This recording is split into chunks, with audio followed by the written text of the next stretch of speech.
What kind of ruler creates an entire forest made of human bodies? Vlad III, known as Vlad Tepes, or the Impaler, perfected impalement into a terrifying art that struck fear across Europe. His method wasn't just execution, it was calculated psychological warfare designed to break the spirit of entire nations. In the summer of 1462, Sultan Mehmed II, conqueror of Constantinople, led 90,000 Ottoman soldiers to crush Wallachia. As the Ottoman forces approached Targoviste, Vlad's capital, they discovered a sight that made even hardened soldiers recoil in horror. Spread across several miles stood a forest of 20,000 impaled corpses, Ottoman prisoners and local collaborators arranged in concentric circles according to rank. The method was deliberate, not random.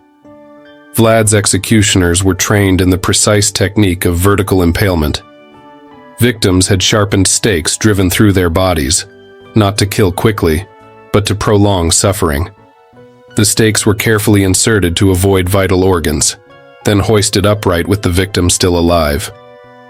According to Nikolai of Ludosh, a Transylvanian Saxon chronicler, the stake was oiled before use, and care was taken that the stake not be too sharp, else the victim might die too rapidly from shock. Ottoman chronicler Tursun Bey, who accompanied Sultan Mehmed's army, wrote of the nightmarish scene. The Sultan's army came across a forest of the impaled, about 2 leagues in length and half a league in width. There were large stakes on which they had impaled 20,000 men, women, and children. The breath of some still hung upon their lips. Even Mehmed II, who had sacked Constantinople and seen countless battlefields, reportedly turned his army around, saying, "What can we do against a man who commits such terrible and unnatural acts?" The impalement served a calculated purpose, to demoralize enemies while sending a clear message to would-be traitors. Those impaled often lived for hours or even days, their agonizing cries serving as a soundtrack of warning. The higher the victim's rank, the higher the stake, creating a grotesque display of social hierarchy, even in death. Ambassadors, spies, and foreign dignitaries were forced to walk among the forest of dying men, ensuring tales of Vlad's brutality would spread across Europe and Asia. If you're fascinated by history's darkest chapters, subscribe now and hit that notification bell. Comment below if you think Vlad's tactics were effective or just needlessly cruel. Your opinion matters, and I'll be responding to the most thoughtful comments. How does one punish a community for a single lie? For Vlad Dracula, known as Draculaea, to his Romanian subjects, theft and dishonesty weren't just crimes. They were personal insults to his authority that demanded spectacular retribution. In April of 1459, Vlad visited the Saxon merchant town of Brasov to settle disputes over trade rights. When merchants complained of widespread theft, Vlad invited them to identify the suspected thieves. According to Sebastian Münster's Cosmographia Universalis from 1544, what followed shocked even Vlad's own boyars. The identified criminals had nails hammered through their heads, some through the forehead, others through the temples, and the most unfortunate from beneath the chin up through the mouth. The technique was painstaking and precise. Court executioners used specially forged nails, not sharp enough for instant death, but not too dull to make penetration impossible. Victims were secured to wooden chairs with leather straps, fully conscious as the executioner positioned the first nail. Münster wrote, "The nail was driven with small taps, advancing fraction by fraction, with the victim's screams growing hoarser as the metal penetrated deeper into the skull." But Vlad's punishment wasn't reserved for only the guilty.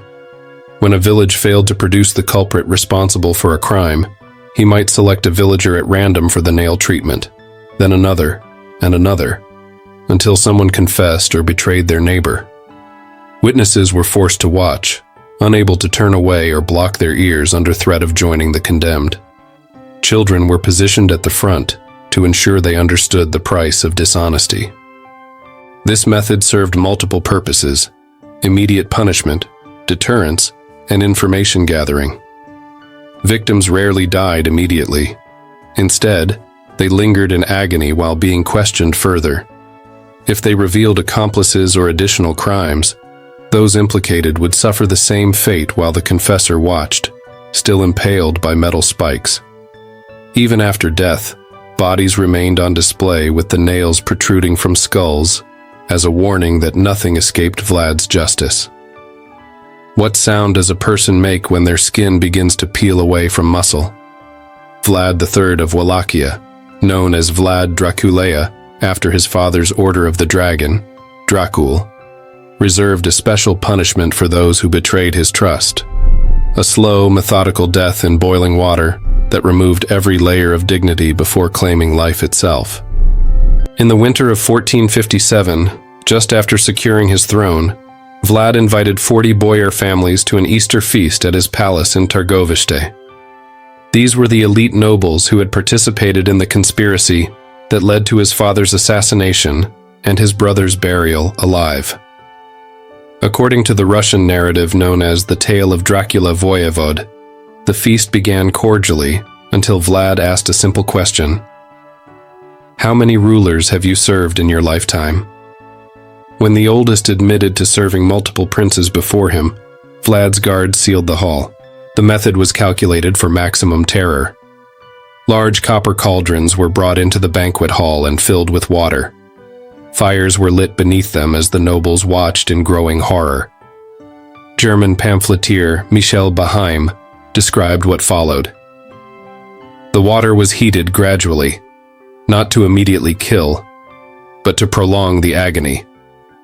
The first victim, the eldest conspirator, was stripped naked and lowered feet first into the barely warm water. The temperature increased slowly. As the water reached boiling point, the victim's lower extremities began to cook, while they remained conscious, feeling every excruciating moment. Skin blistered, loosened, and sloughed off. Some victims lasted only minutes, others endured for nearly an hour.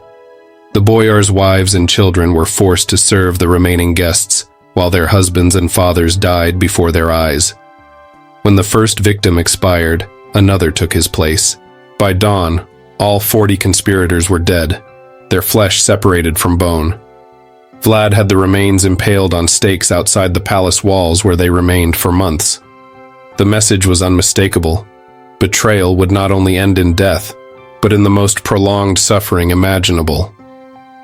Chroniclers note that after this incident, theft virtually disappeared from Wallachia during Vlad's reign.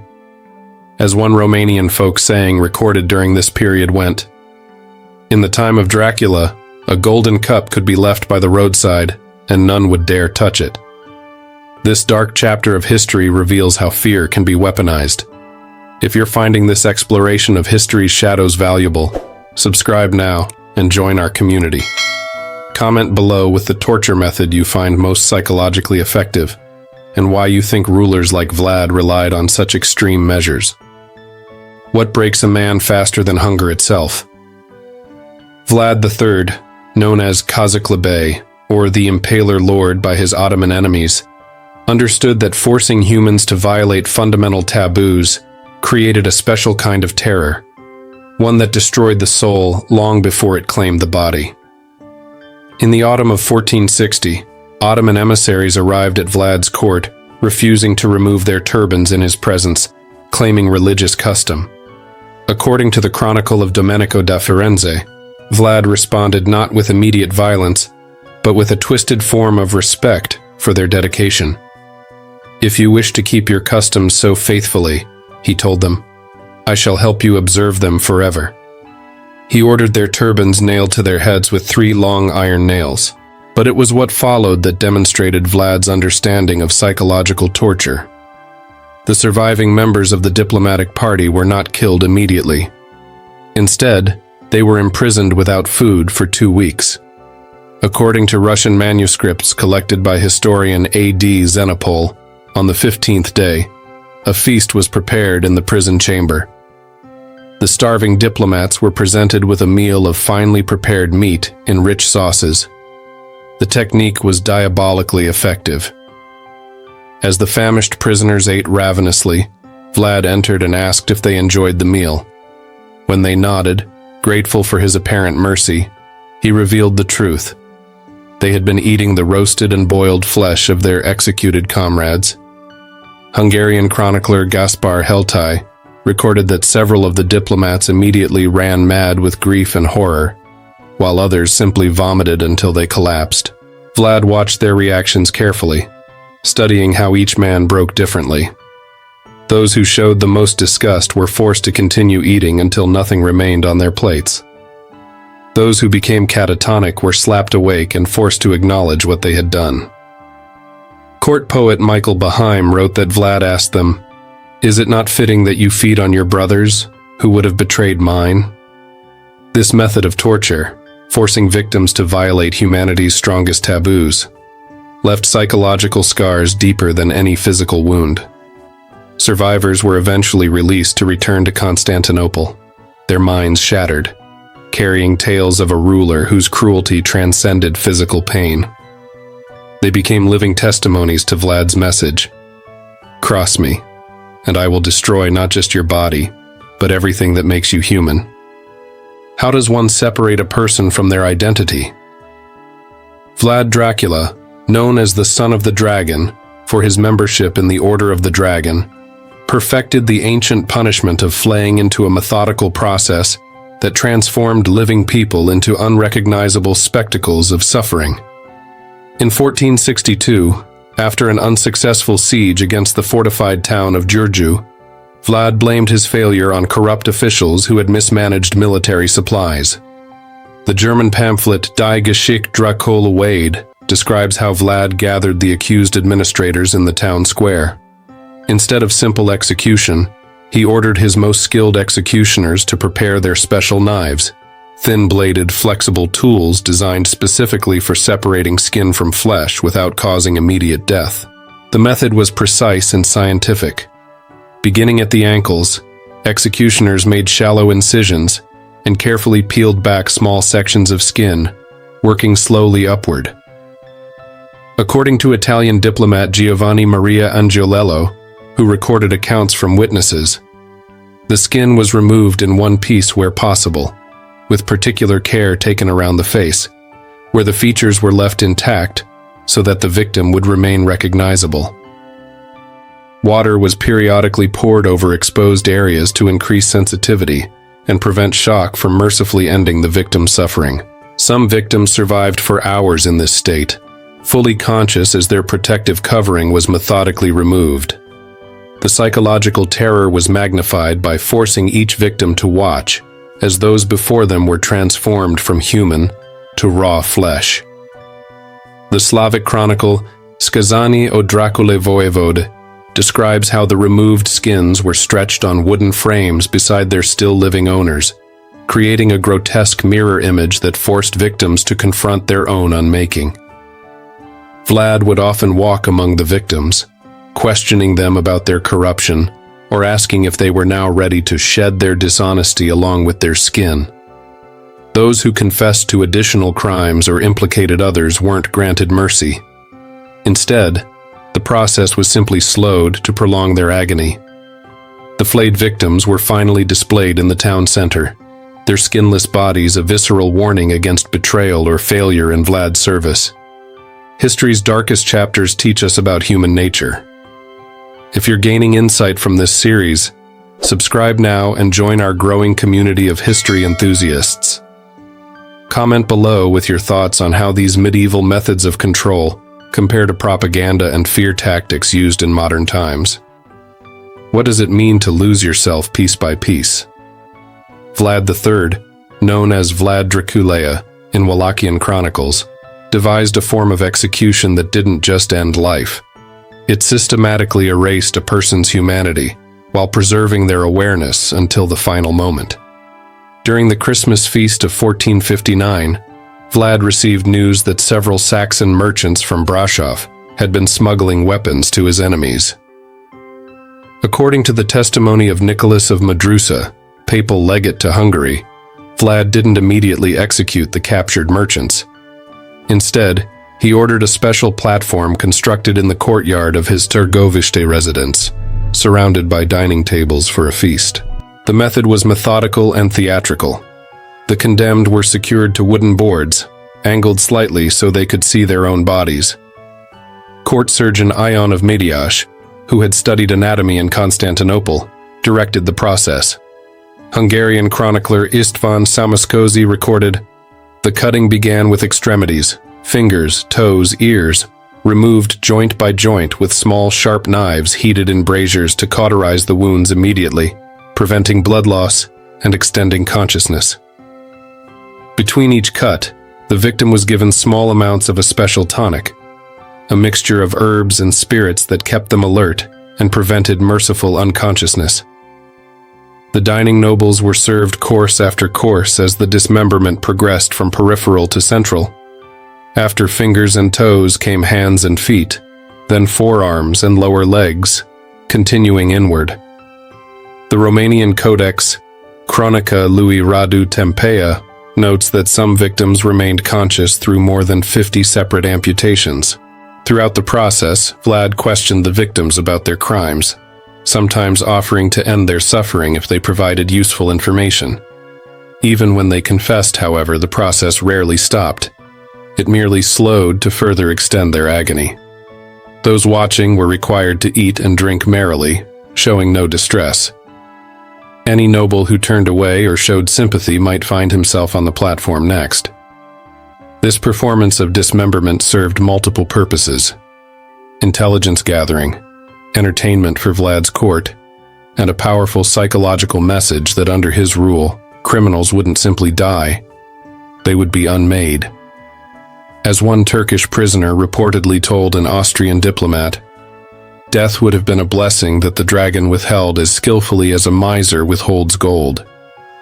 How does a ruler turn death itself into a coveted prize? Vlad III of Wallachia, known as the Impaler throughout Christendom and the Stake Prince in Ottoman lands, mastered the ultimate psychological torture, making victims beg for the death they initially feared most. During his final reign in 1476, just months before his own death, Vlad refined his approach to punishment. The German manuscript, The Story of a Bloodthirsty Madman Called Dracula of Wallachia, describes how Vlad captured a group of 20 Saxon merchants accused of espionage for the Hungarian king. Instead of immediate execution, Vlad had them brought to a specially constructed chamber beneath his Poenari castle, where a different kind of suffering awaited. The method was primarily psychological, built upon the foundation of physical pain. According to accounts compiled by Romanian historian Bogdan Petricecu Hasdeu, prisoners were chained to stone walls in complete darkness, positioned so they could hear but not see each other. For the first 3 days they were given nothing: no food, water, or human contact. On the 4th day, a single cup of water was placed just beyond reach of each prisoner, close enough to smell but impossible to grasp. The subtle genius was in the progression. Each day brought a new torment carefully designed to maintain hope while maximizing despair.